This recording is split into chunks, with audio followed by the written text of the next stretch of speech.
Selamat siang Ibu Wiwi. Izin kita masih menunggu teman-teman, masih di calling-calling ya Ibu. Kita tunggu sampai jam 1:15 ya Bu. Oke, oke, nggak apa-apa. Saya juga tadi juga baru bisa masuk. Soalnya di tempat saya juga lagi hujan, kayaknya masalah sinyal ini. Ya udah nggak apa-apa, kita tunggu aja. Sampai jam berapa? Tadi jam 1:15 apa jam berapa? Iya Ibu, kita tunggu sampai jam satu lima Oke, belas. oke, oke, oke. Terima kasih Ibu.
Eh, Selamat siang semuanya. Perkenalkan, saya Maldi Anzami Siswadi. Eh,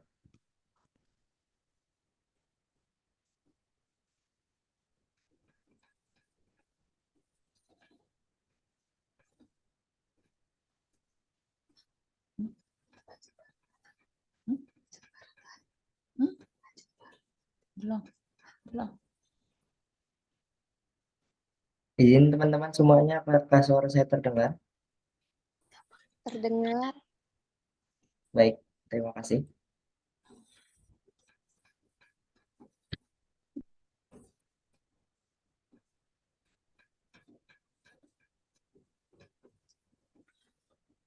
Insya Allah pada siang hari ini kita izin perkenalkan, saya Valdian Anzami Siswadi selaku moderator pada siang hari ini yang akan membimbing jalannya kelas pada siang hari ini.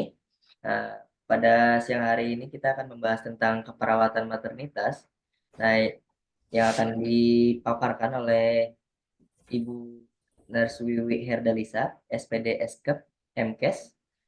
Saat ini beliau sedang bekerja sebagai dosen di Universitas Bani Saleh.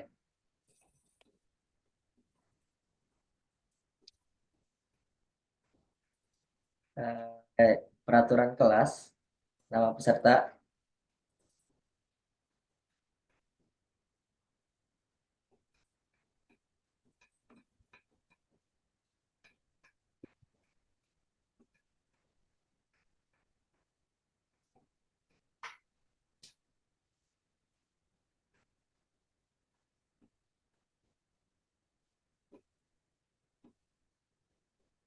Oh, lagi ada ini.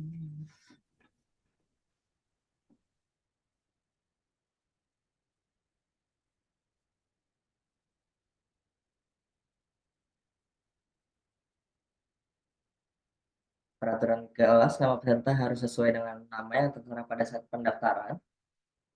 Eh, Selanjutnya, setiap peserta hanya boleh menggunakan satu akun. Peserta dapat bertanya melalui kolom chat dengan menggunakan format berikut nama, institusi, dan pertanyaan. Pengajar akan menjawab Q&A secara langsung saat break atau melalui grup WA tergantung pada preferensi pengajar. Peserta diimbau untuk menjawab soal-soal yang dibahas sebagai sarana latihan pribadi. Pesan-pesan, ingat 3D, disiplin waktu, dipahami materi, dihayati kemuliaan profesimu. Semangat ya sobat, karena bangsa kita butuh perawat dan bidan hebat seperti ini. Terima kasih. Mungkin cukup sekian dari saya. Selanjutnya langsung ke pemaparan materi yang akan disampaikan oleh Narsuwiwi. Kepada Narsuwiwi dipersilahkan. Oke, baik. Assalamualaikum warahmatullahi wabarakatuh. Waalaikumsalam warahmatullahi Waalaikumsalam warahmatullahi wabarakatuh. wabarakatuh.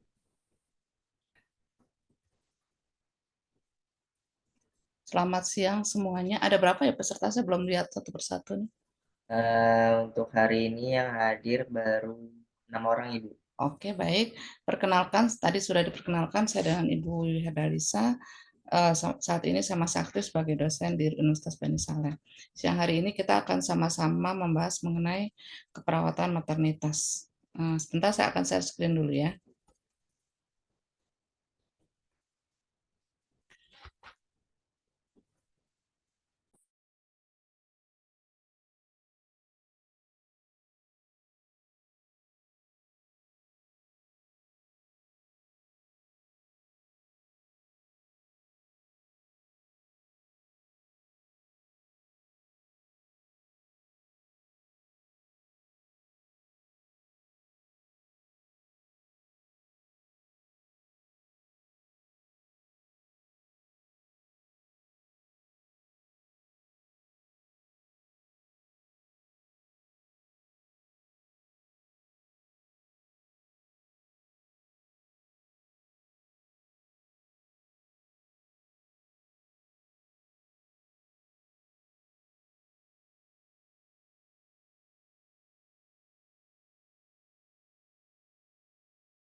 Oke.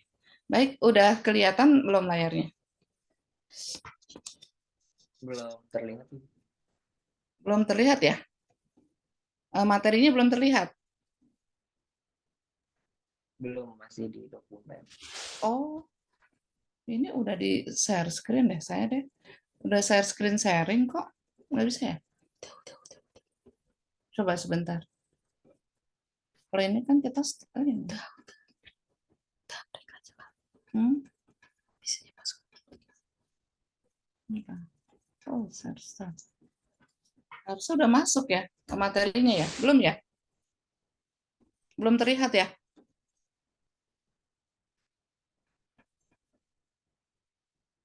Assalamualaikum. Materinya udah terlihat belum?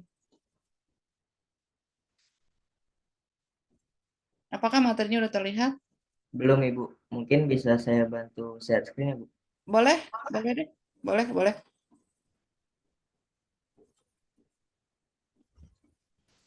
Saya di sini stop share berarti ya? Iya, Bu. Oke.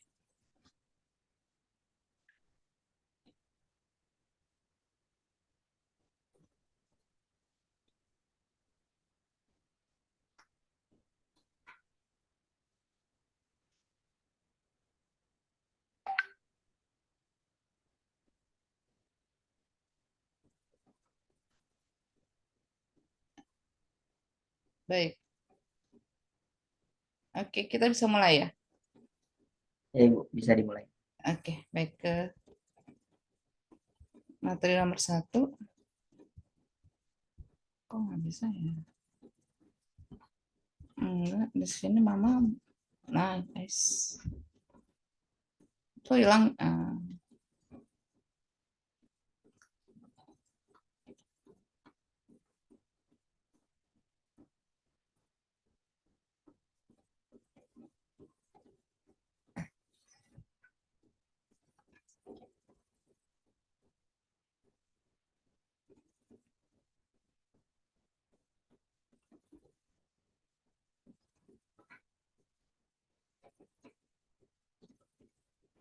Oke, baik. Kita akan mulai ya. Saya akan bacakan soalnya, nanti kita akan sama-sama bahas. Oh, yang tadi tuh. Ini. Nah, ini ya. Oke.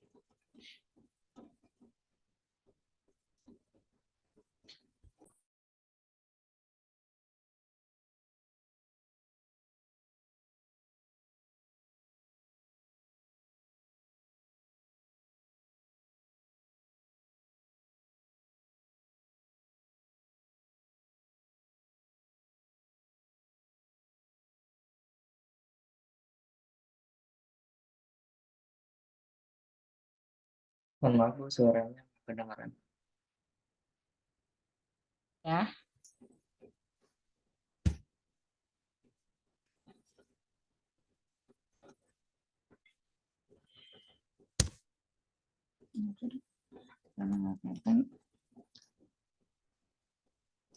Nah, baik, kita akan mulai.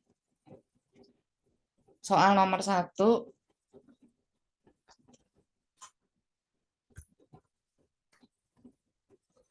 Seorang perempuan usia 28 tahun, hamil 20 minggu, datang ke Poliklinik KIA untuk memeriksakan kehamilan.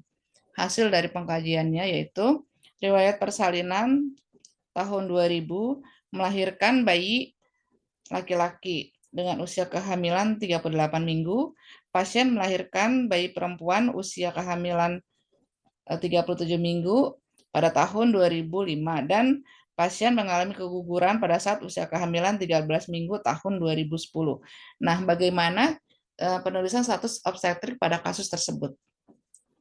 Silahkan pooling jawabannya. Sini jawabannya A, G3P1A2, B, G3P2A1, C, G4P2A1, D, G4P3A0, dan E, G4P1A0. Silakan pollingnya.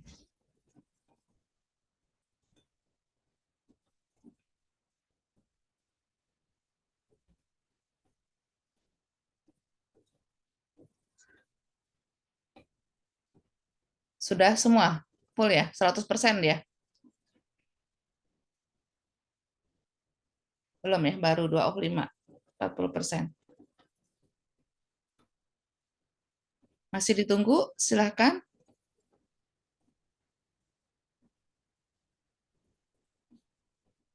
Masih 2/5 tadi, pesertanya ada 6 ya Pak? Iya Ibu, sekarang berkurang sisa 5. Oh, sisa 5, oke. Ini baru 3/5, ya silahkan 2 lagi.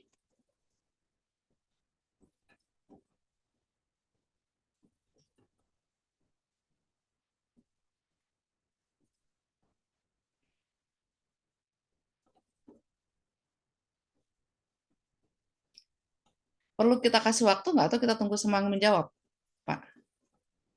Sudah Bu, 1 menit aja. Sudah ya, sudah selesai ya.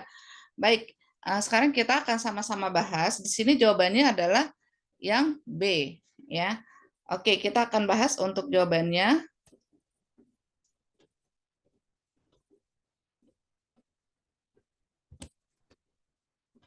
Nah, jawaban yang benar sebenarnya adalah C, ya.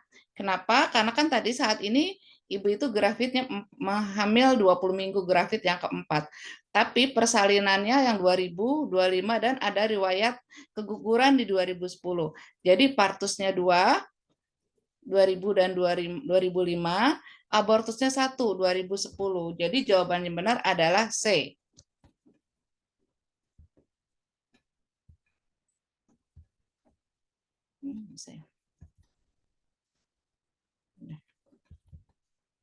Udah jelas? Gimana Ya, Mbak Lydia, Mbak Bella? jelas Ibu. Jelas ya, baik. Kita bisa lanjut ke soal berikutnya. Ya Ibu. Baik, oke.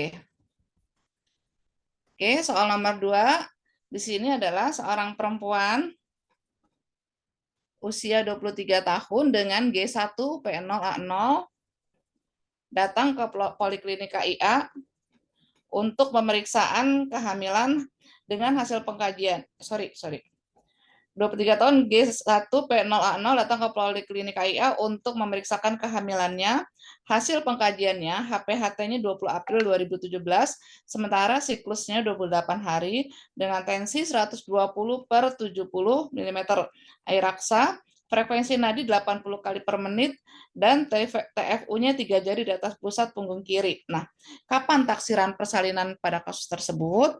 Di sini jawaban A adalah 20 Januari 2018, B 27 Januari 2018, C 30 Januari 2018, D 20 Februari 2018, dan E 27 Februari 2018. Coba silahkan di polling jawabannya.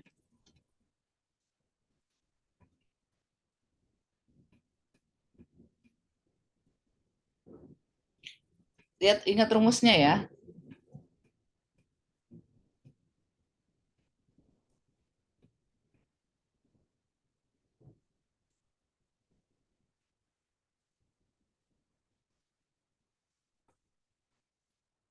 Oke, 2/5, kita tunggu lagi. Baru 40%. Baru 2 orang yang memberikan jawaban, silahkan yang lainnya nggak usah takut salah, nggak apa-apa. Ini kan kita lagi dalam proses belajar. Nggak apa-apa. Silahkan.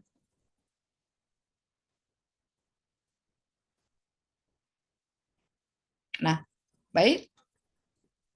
Sudah? Masih ditunggu lagi? Yang 3?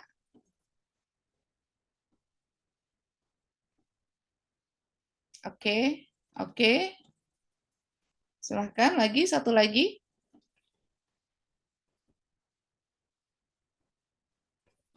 Baik, kita akan bahas ya.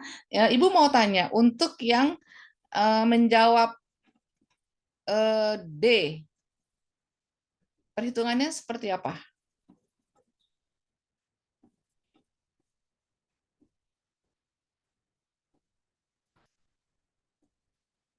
Oke.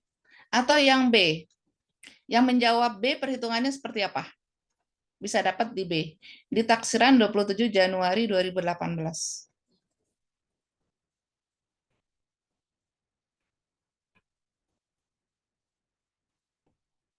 Atau gimana? Kita sama-sama bahas aja, langsung. Oke, baiklah kalau gitu kita akan langsung bahas aja ya jawabannya.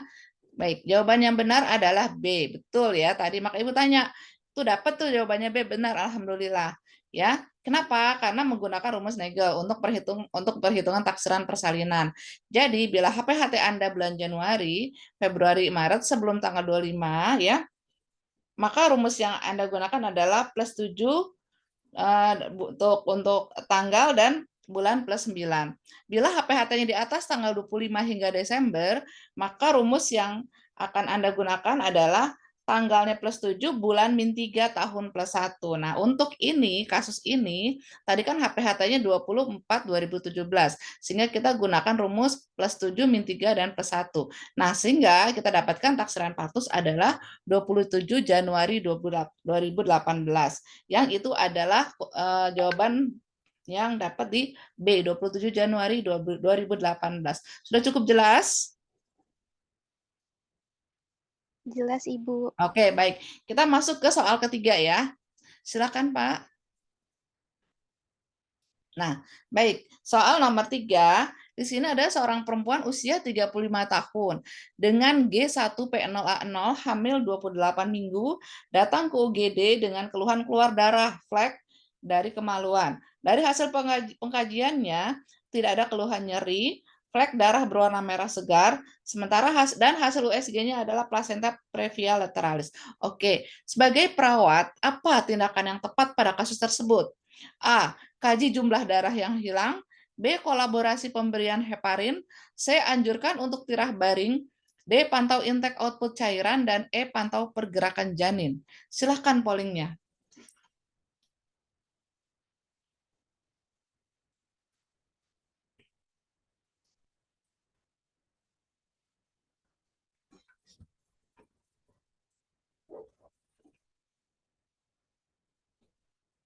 Oke, silakan. Mbak Lida, Mbak Bella, Mbak Hani, silakan.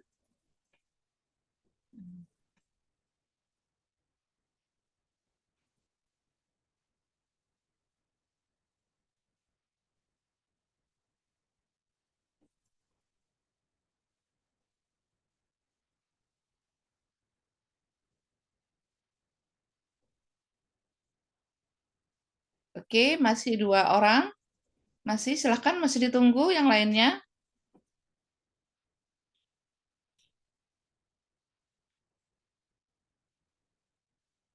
Ayo, silakan. Apa tindakan kita sebagai seorang perawat menghadapi kasus yang demikian?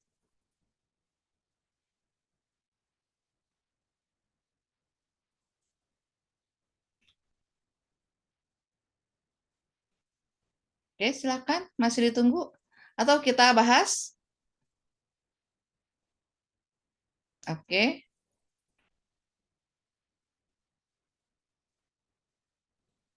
Baik, kita akan bahas ya. Jawabannya di sini yang benar adalah C. Kenapa? Karena pengobatan pada plasenta previa bertujuan untuk mencegah perdarahan. Penanganan yang akan diberikan oleh dokter tergantung pada kondisi kesehatan ibu dan janin, usia kandungan, posisi plasenta, dan tingkat keparahan perdarahannya. Pada ibu hamil yang tidak mengalami perdarahan atau hanya mengalami perdarahan ringan, dokter akan menyarankan perawatan mandiri biasanya berupa memperbanyak istirahat dan berbaring, mengurangi aktivitas fisik yang berat, menghindari berhubungan seksual. Pemberian tirah baring akan mengurangi penekanan pada plasenta dan pergerakan yang banyak dapat mempermudah pelepasan plasenta sehingga dapat terjadi perdarahan. Makanya jawaban kita adalah tadi sebagai perawat, kan tadi saya katakan sebagai perawat. Nah, sebagai perawat tentu kita akan menganjurkan untuk tirah baring ya. Jelas ya? Oke. Sampai di sini? Jelas? Jelas, Ibu. Baik, oke. Sekarang kita lanjut ke soal berikutnya. Soal nomor 4 ya. Seorang perempuan berusia 25 tahun dengan G1 P0A0 hamil aterem datang ke UGD dengan keluhan keluar lendir bercampur darah dari kemaluan sejak 8 jam yang lalu disertai nyeri yang semakin kuat saat ini. Hasil pengkajian didapatkan pembukaan lengkap, namun ketuban masih utuh dan DJJ-nya adalah 120 kali per menit reguler. Apakah tindakan perawatan utama pada kasus ini? 1, langsung lakukan episiotomi ya, dan langsung pimpin untuk melahirkan ya beneran. Kedua, amniotomi B-nya. Ketiga, PD atau periksa dalam. Keempat, observasi lagi DJJ, dan kelima, observasi perdarahan. Yuk silahkan pollingnya. Mbak silahkan dijawab sebisanya saja. Nanti kita akan sama-sama bahas.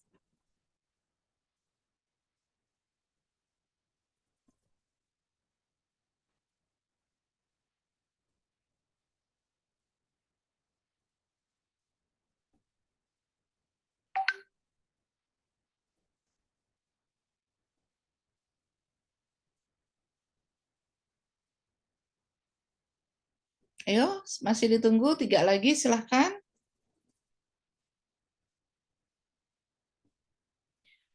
Di setiap soal tuh biasanya ada clue untuk jawaban deh. Kalau kita mau lebih teliti atau detail membacanya, karena nanti pada saat uji kom kan itu satu soal itu harus selesai dalam 1 menit. Jadi uji kom itu kan ada 180 menit, itu sekitar 108 3 jam ya, sekitar 180 soal ya. Oh, nggak salah seperti itu.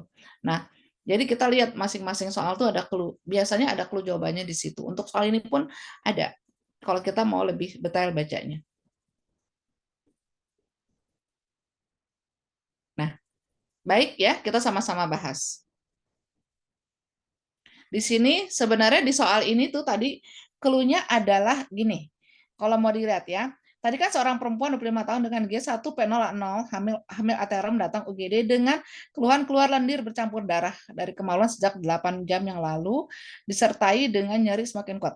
Hasil pengkajian didapatkan pembukaan lengkap, namun ketuban masih utuh. Itu clue-nya, ketuban masih utuh. Nah, apa yang kita mesti lakukan nih? Pembukaannya udah lengkap, tapi kok ketubannya masih utuh. Berarti yang kita lakukan apa? Seharusnya. Yang B adalah amniotomi ya. Oke. Nah, di sini definisinya dari tiap jawaban kita, yang A, epis adalah pembuatan sayatan kecil pada perineum atau area antara vagina dan anus. Amniotomi adalah tindakan untuk membuka selaput amnion dengan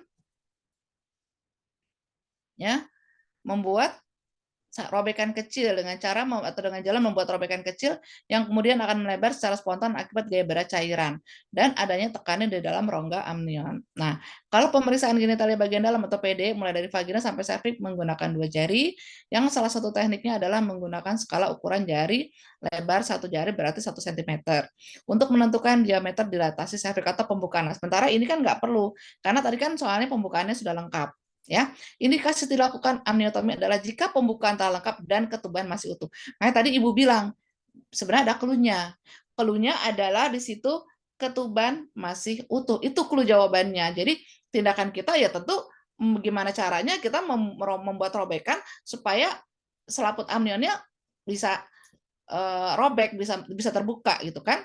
Nah, untuk DJJ ini masih dalam kategori normal, kan normal 120 sampai 160 per menit. Jadi kita nggak perlu cek DJJ berkali-kali. Jadi tindakan kita adalah amniotomi ya. Jawaban nomor B ya.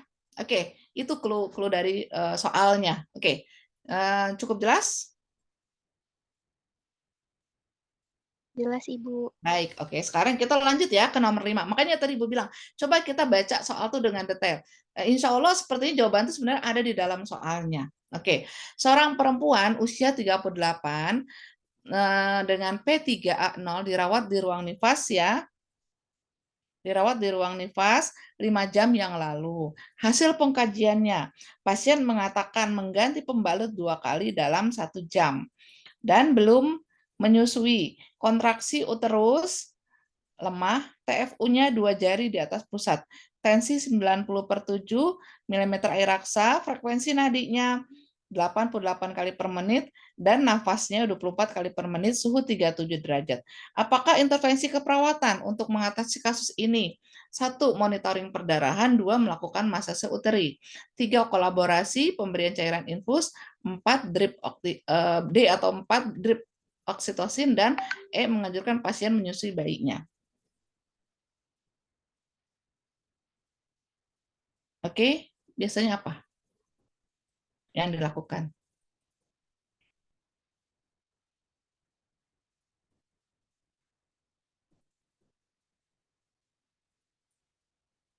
Di sini clue-nya apa tadi? Di sini ada clue-nya juga nih, sebenarnya ada clue-nya di soal ini.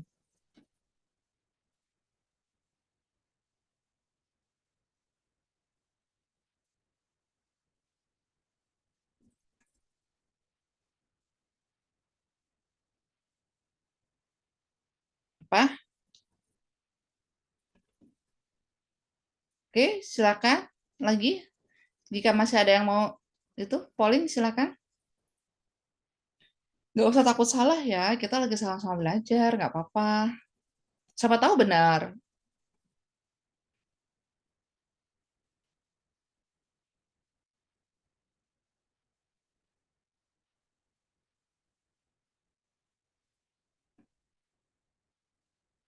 Sudah cukup pollingnya? Oke, lagi. Silakan.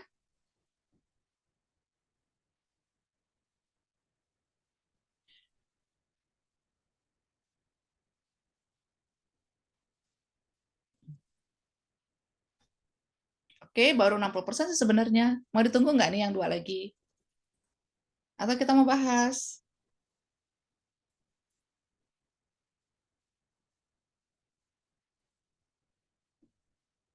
Oke, kita bahas. Silakan ya.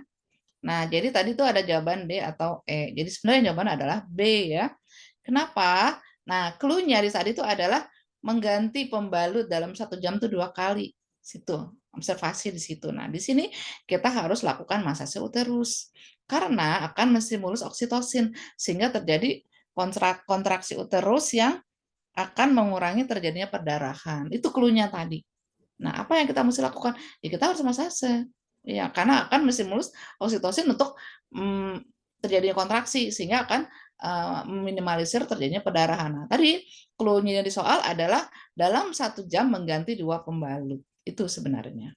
Nah, ini clue-nya.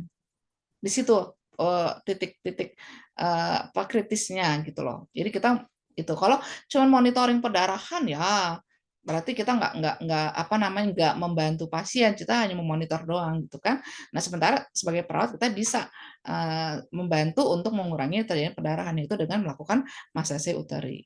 Oke, cukup jelas ya. Di sini clue-nya tuh di situ. Makanya ibu bilang di setiap soal kalau kita baca detail, insya Allah ada clue-nya sebenarnya. Oke, baik. Kita lanjut ke soal berikutnya. Nah, sekarang kita ke soal nomor 6.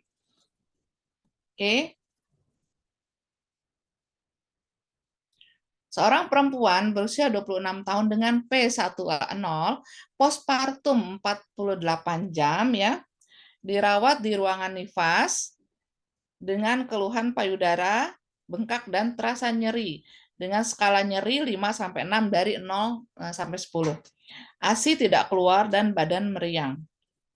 Hasil pengkajian tensi darah 120 per 80 mm air raksa, frekuensi nadi 80 kali per menit, frekuensi nafas 20 kali per menit, suhunya meningkat 38,5 derajat Celcius. Pasien juga mengeluh tidak nafsu makan sejak melahirkan dan takut bergerak karena adanya jahitan perineum. Lohea berwarna merah segar sebanyak 1 pembalut penuh. Apakah masalah keperawatan yang tepat pada kasus tersebut? A. Intoleransi aktivitas. B. Resiko defisit nutrisi. C. Gangguan mobilitas fisik. D. Gangguan rasa nyaman. Dan E. Ketidakseimbangan cairan. Yuk, silahkan pollingnya sekarang dibuka.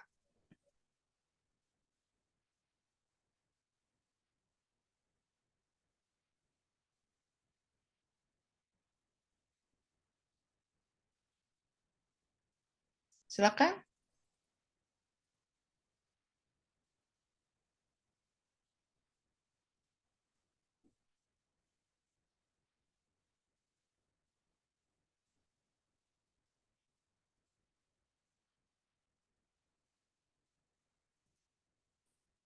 Oke. Baik, kita tunggu 2 lagi, silahkan.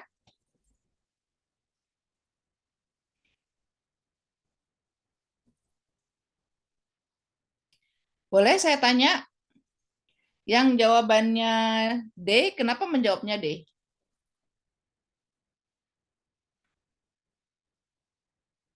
Apa reasonnya atau apa alasannya memberikan jawaban D? Boleh saya tahu? Nggak apa-apa, nggak usah takut salah. Izin menjawab, Bu. Silahkan. Alasan kenapa ngambil gangguan rasa nyaman, karena Hmm. dari soal yang Lydia baca, keluhannya kan payudaranya bengkak, terus dianya nyeri. Mm-mm.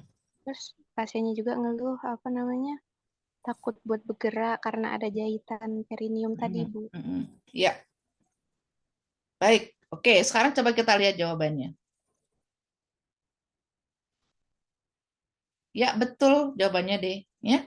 Karena keluhan nyeri dan bengkak pada payudara yang dialami pasien merupakan data aktual yang menjadi masalah utama. Dia merasa nggak nyaman. Kita coba lihat.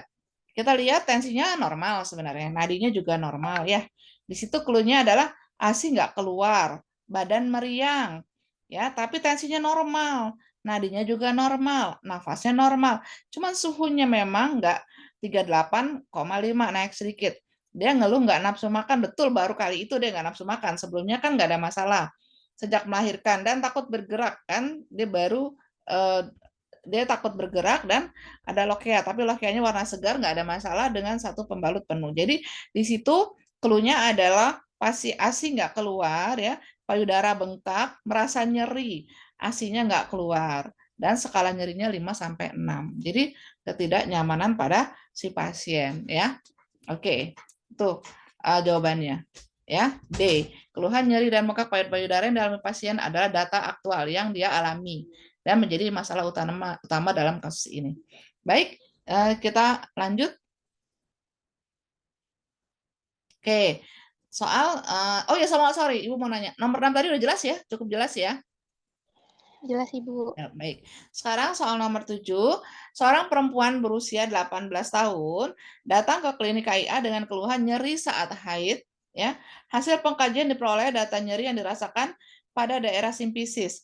Nyeri seperti tertusuk benda tajam sehingga tidak mampu untuk melakukan aktivitas sehari-hari. Apakah tindakan kita sebagai perawat yang tepat pada kasus ini? Yang pertama, kompres hangat. Yang B, posisi. Berikan posisi yang nyaman pada pasien ini. C. Masase pada daerah simpisisnya. D. Anjurkan pasien untuk exercise ya dan melakukan latihan-latihan ringan. Yang E adalah memberikan diet yang sesuai. Baik, silakan di polling jawabannya apa?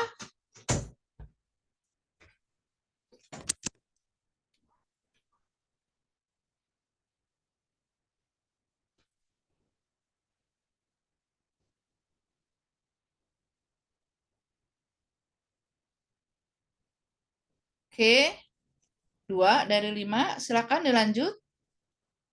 Yang 3 lagi.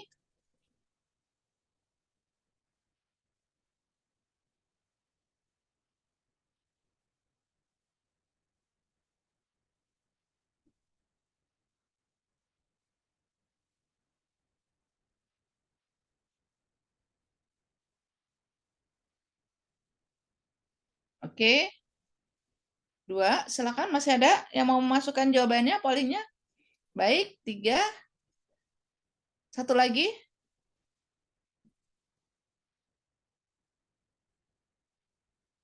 Nah, di sini Ibu ada lihat jawaban, ada yang jawabannya B. Boleh kasih masukan jawabannya B? Alasannya apa?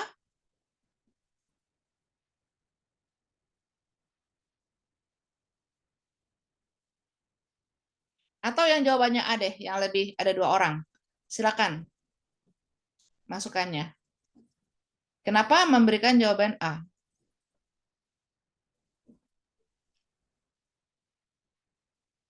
Ayo, nggak usah takut salah, nggak apa-apa. Kita lagi sama-sama belajar. Izin menjawab, Bu. Ya, silakan. Kenapa Lydia. milih kompres hangat? Karena kalau misalnya kan pasiennya mengeluh nyeri, terus daerah simpisis nyerinya itu seperti tusuk benda tajam. Kalau misalnya dilakukan pijat itu kayaknya kurang efektif, Bu, karena kan dia mengeluhnya nyerinya seperti ditusuk benda tajam gitu. Jadi Oh, oke. kompres hangat menurut Lydia, Bu. Oke, baik. Kita lihat jawabannya sama-sama ya. Silahkan. Nah, betul jawabannya adalah A. Ya, kita lakukan kompres hangat. Kenapa? Karena akan terjadi vasodilatasi ya pada pembuluh darah. Diharapkan itu akan sedikit mengurangi rasa sakitnya. Kalau yang B memberikan posisi itu hanya untuk meningkatkan kenyamanan pasien. Namun kalau sakitnya masih tetap terasa, pasien akan masih terus merasa kesakitan. Nah, untuk masase benar ya. Tadi dilakukan masase dia untuk meningkatkan sirkulasi, bukan apa namanya membuat vasodilatasi atau pembuluh darahnya akan melebar ya. Kalau exercise juga sama, itu untuk peregangan, tapi kan dia merasakan kesakitan. Diet juga sama, dia kan untuk membatasi intake nutrisi agar menggunakan metabolisme. Jadi yang benar jawabannya adalah kompres hangat ya, sesuai dengan jawaban Lydia tadi. Oke, tujuannya untuk membuat vasodilatasi pada pembuluh darah. Dengan terjadinya vasodilatasi diharapkan rasa sakitnya akan berkurang. Oke, sampai di sini jelas? Jelas, Ibu. Baik. Sekarang nomor berikutnya yaitu nomor 8. Oke, seorang perempuan berusia 37 tahun datang ke Poli KIA dengan keluhan keputihan, gatal, dan berbau. Hasil pengkajian diperoleh data pada daerah genitalnya tampak kemerahan dan lecet. Observasi tanda-tanda vital, tekanan darahnya 110/70 mm air raksa. Frekuensi nadi 88 kali per menit dan nafas 20 kali per menit. Baik, apakah pemeriksaan penunjang yang tepat pada kasus ini? A. Usapan vagina, B. kolposkopi, C. USG transvaginal, D. biopsi, dan E. pap smear. Silakan dijawab pollingnya.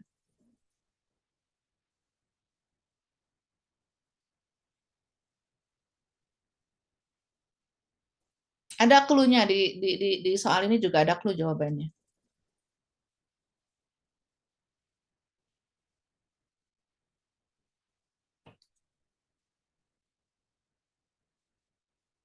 Oke, 1 of 6 ada alhamdulillah nih bertambah. Baru 1, silakan yang lainnya Ibu masih tunggu.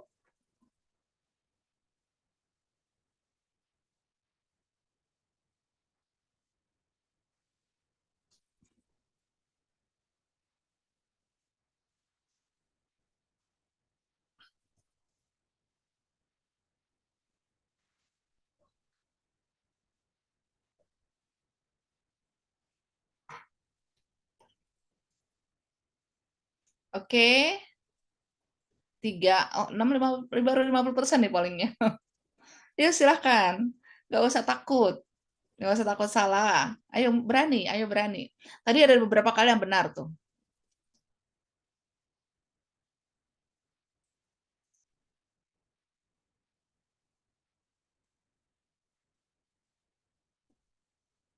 Oke, silahkan 2 lagi.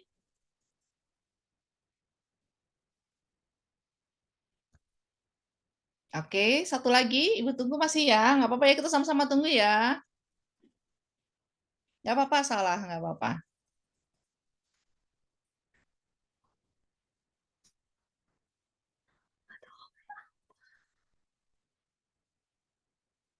Oke, 1 lagi silahkan.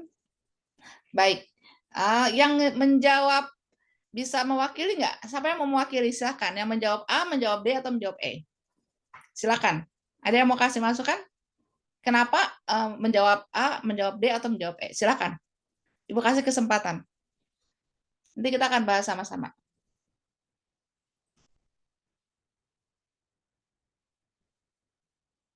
Silakan, nggak apa-apa. Ayo, silakan. Berani? Nggak apa-apa salah. Lydia bisa kasih masukan? Jawabannya apa tadi Lydia? Lydia jawab A, Ibu. Oke, apa coba reasonnya, alasannya? Karena kan kalau misalnya pasiennya kan gatal dan berbau, terus Hmm? daerah genitalianya juga kemerahan Hmm? sampai lecet.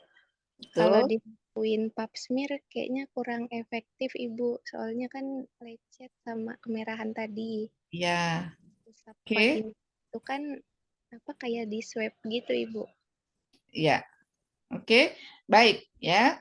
Lydia, terima kasih jawabannya. Yuk kita sama-sama bahas. Jawaban Lydia adalah A Ibu. ya. Oke, baik. Jawabannya, kunci jawabannya. Nah, betul ya.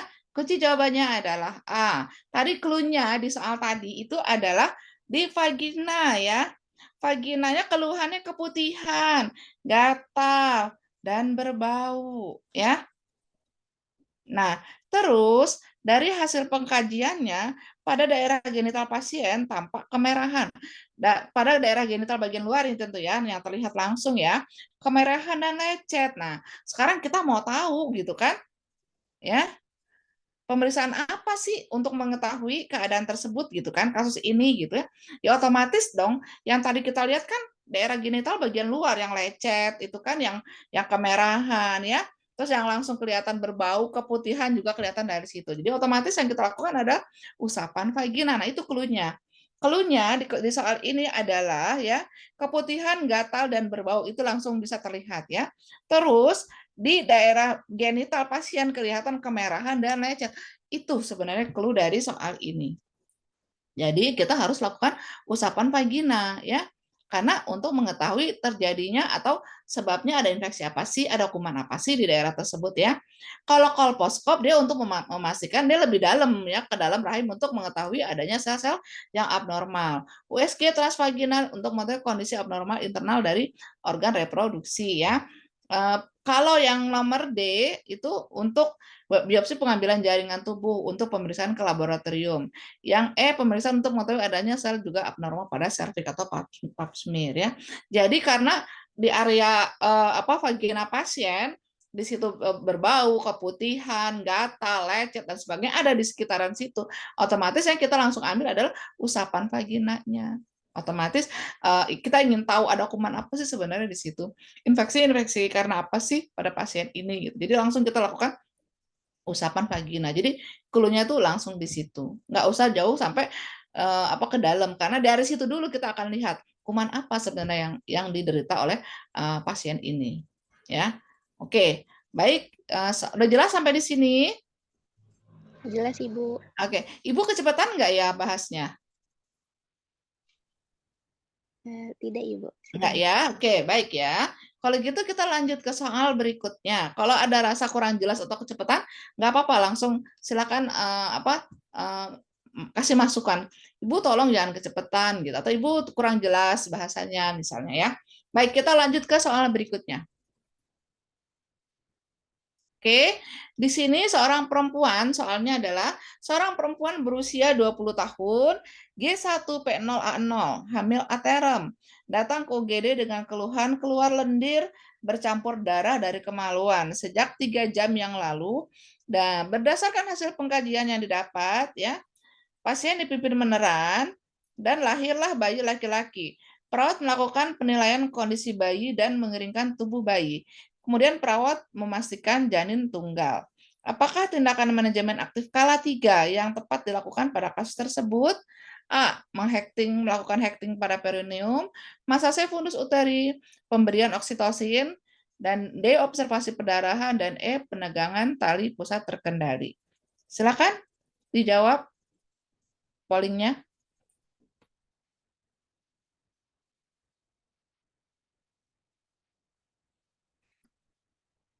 Oke.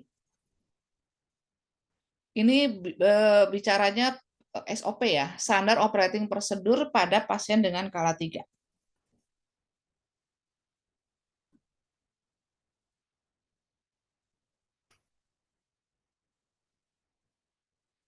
Jadi bayi sudah lahir, aterem ya,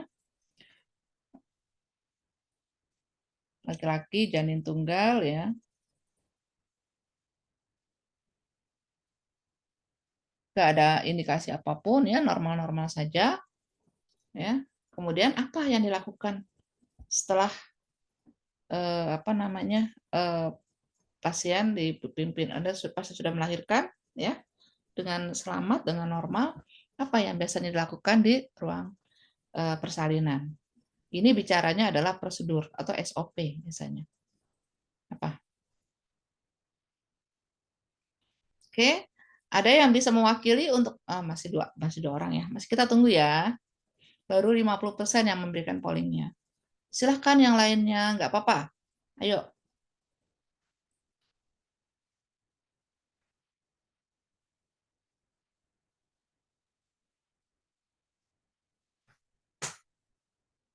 Masih ditunggu, silahkan. Nggak apa-apa. Nggak apa-apa salah, nggak usah takut salah. Kita bisa belajar dari kesalahan. Tapi yang jelas kita sudah berani untuk menjawab dan memberikan alasan. Itu yang paling penting. Karena nanti pada saat uji kom kembali, misalnya untuk retake, kan kita nggak boleh kelamaan bimbang. Ini langsung lihat pertanyaannya, clue-nya apa, langsung jawaban. Nggak ada waktu untuk kita berlama.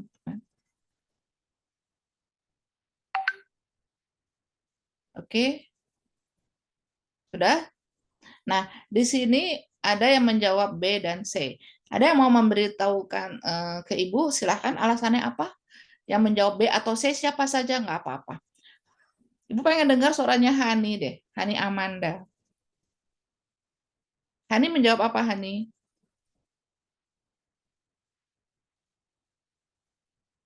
Tadi Ibu udah familiar dengan suaranya Lydia. Ibu pengen yang lain, coba. Hani ada? Bella ada?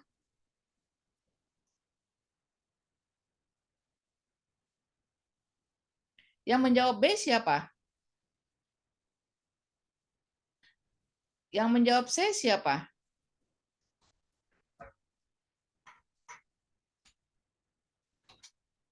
Yang menjawab B, B atau C? Nggak ada yang memberikan ini ragu-ragu. Nggak apa-apa, padahal salah juga nggak apa-apa ya. Baik, kita bahas sama-sama deh kalau gitu ya. Oke. Baik, oke. Nah, tadi ada yang jawab C, benar itu ya. Ini kan kita bicaranya ke prosedur SOP ya. Jadi tindakan manajemen aktif kelas 3 pertama yang dilakukan setelah bayi lahir adalah pemberian oksitosin. Nah, ini prosedurnya. Itu bicara lihat lagi di teorinya. Ya, kelas 1, kelas 2, kelas 3, kelas 4. Ya, kelas 3 langsung setelah bayi lahir adalah pemberian oksitosin. Ya, baik, oke, jelas. Tadi ada yang jawab C, itu benar tuh yang jawab C. Oke, sekarang kita ke soal berikutnya, soal terakhir ya, nomor 10 ya. Nah, seorang perempuan berusia 30 tahun dengan G3, P2A0, hamil 32 minggu, datang ke Poliklinik KIA dengan keluhan sakit kepala dan pandangan kabur ya. Hasil dari pemeriksaan fisiknya, tensinya 160/100 mm air raksa, TFU-nya 34 cm ya, tinggi fundus uterinya. Presentasi kepala, DJJ-nya 160 kali per menit, ada edema tungkai, ya, edema tungkai bawahnya positif 2 dan proteinuri positif 1. Apakah masalah keperawatan yang tepat pada pasien tersebut? A. Nyeri akut, B. Kelebihan volume cairan, C. Ketidakefektifan proses kehamilan, D. Risiko tinggi cedera pada ibu dan janin, E. Gangguan persepsi sensori penglihatan. Sini juga ada nih clue-nya. Ya, silakan pollingnya.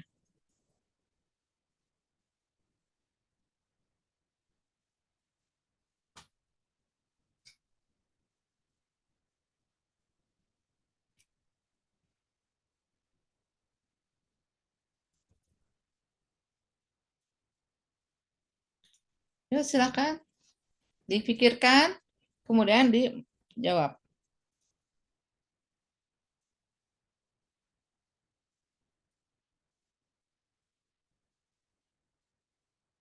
Oke, ada satu yang menjawab D, yang lainnya silakan. 2, D, yang lainnya silakan. 3 juga D, silakan. Apa banyak di D nih?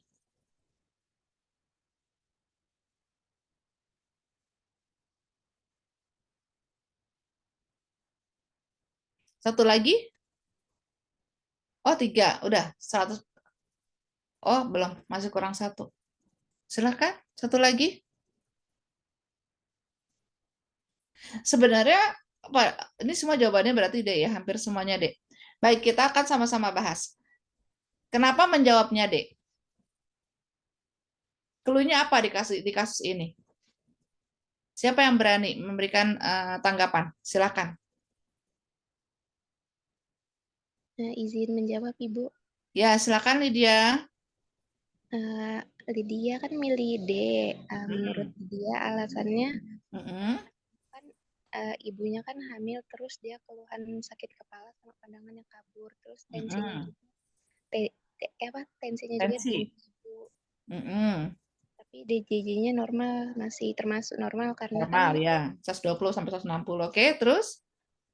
Di kakinya juga udem kan, Bu, sama positif proteinuri positif 1 ya. Ya. Oke, baik. Jadi ada tanda-tanda di sini, udah ada tanda-tanda ya, tanda-tanda ke arah kasus preeklamsia ya. Dengan data tadi ini di soal ini adalah 1, peningkatan tensi darah, kedua ya, pasien proteinuria ya. Oke. Dan adanya udem ya.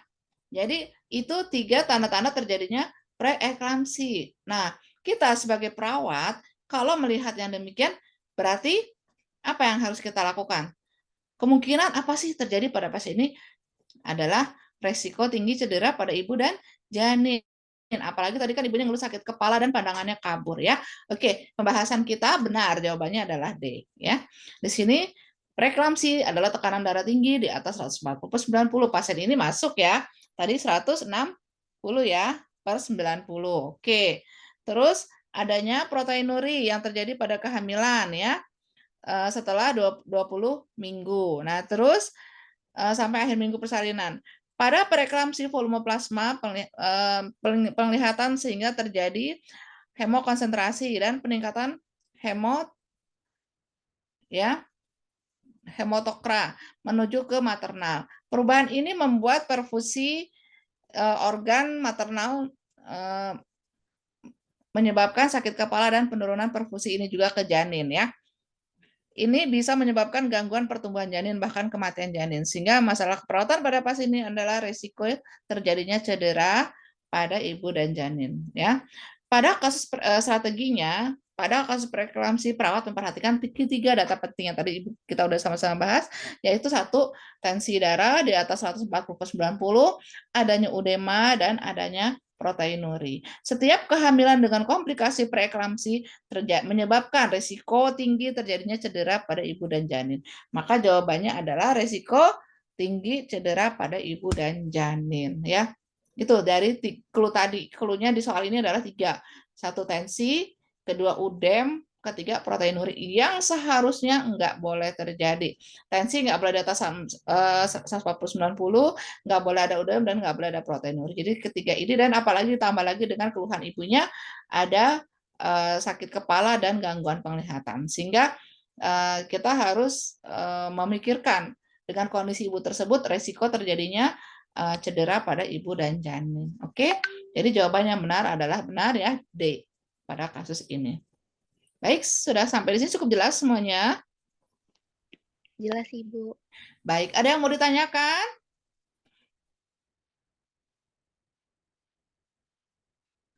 Ada yang mau kita bahas lagi? Ada yang mau memberikan masukan? Silahkan. Baik, jika tidak ada ya, Ibu rasa cukup sampai di sini pembahasan kita pada siang hari ini ya. Oke, semoga semuanya bisa lebih jelas lagi untuk nantinya menghadapi soal-soal maternitas. Sebenarnya lihat soalnya saja detail. Di situ tuh ada clue untuk uji jawaban. Sebenarnya itu deh. Ya, kalau boleh dibol misalnya di situ ya, itu yang clue-cluenya itu yang mesti dilihat. Nah, langsung jawabannya pasti menuju ke clue-nya tersebut ya. Baik ya, Ibu akhiri pertemuan kita pada siang hari ini ya dengan mengutip ya, ada satu kutipan di sini, orang hebat tidak dihasilkan dari kemudahan, kesenangan dan kenyamanan. Tentu mereka dibentuk melalui kesulitan, tantangan dan air mata. Kita akan bisa menjadi kuat, kita akan bisa menjadi hebat, kita akan bisa menjadi unggul jika kita dibentuk dari kesulitan, tantangan, dan air mata. Umumnya seperti itu. Baik, Ibu rasa cukup pertemuan kita sampai dengan hari ini ya, jam 2:10 ya. Ibu akhiri, sebelumnya Ibu mohon maaf jika ada kekurangan dalam pemberian materi pada siang hari ini ya. Kesempurnaan hanyalah milik Allah semata. Wabillahi taufiq wal hidayah. Wassalamualaikum warahmatullahi wabarakatuh. Terima kasih untuk semuanya. Selamat siang. Terima kasih Ibu.